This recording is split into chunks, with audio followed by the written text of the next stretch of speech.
ବର୍ତ୍ତମାନ ଆସିଲା ବଡ଼ ଖବର ବଢ଼ିଲା ବିଏସ୍କେୱାଇ ନବୀନ କାର୍ଡ ଆବେଦନ ଅବଧି। ନବୀନ କାର୍ଡ ପଞ୍ଜୀକରଣ ଅବଧି ଜାନୁଆରୀ 26 ତାରିଖ ବିଏସ୍କେୱାଇ ନବୀନ କାର୍ଡ ଆବେଦନ ଶେଷ ହୋଇଥିଲେ ମଧ୍ୟ ଗ୍ରାମାଞ୍ଚଳ ଲୋକଙ୍କ ସୁବିଧା ପାଇଁ ପୁଣି ଆବେଦନ ବଢ଼ାଇଛନ୍ତି ରାଜ୍ୟ ସରକାର।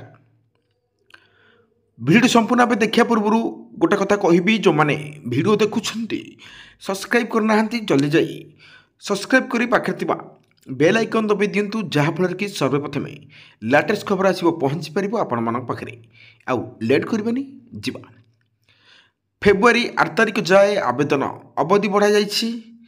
ବଢ଼ିଲା ବିଏସ୍କେୱାଇ ନବୀନ କାର୍ଡ ଆବେଦନ ଅବଧି।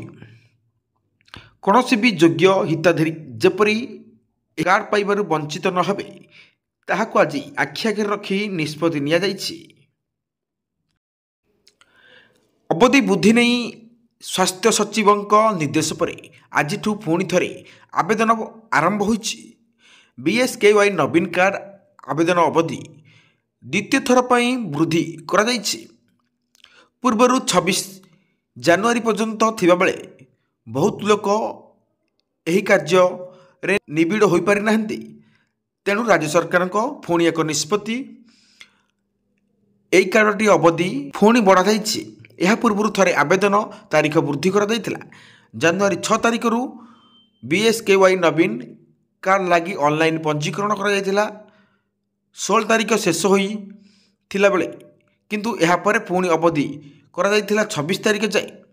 ତେବେ ଆଜି ପୁଣି ଥରେ ବିଏସ୍କେୱାଇ ନବୀନ କାର୍ଡ ଆବେଦନ ତାରିଖକୁ ବୃଦ୍ଧି କରାଯାଇ ଫେବୃଆରୀ 8 ତାରିଖ ପର୍ଯ୍ୟନ୍ତ ରଖାଯାଇଛି।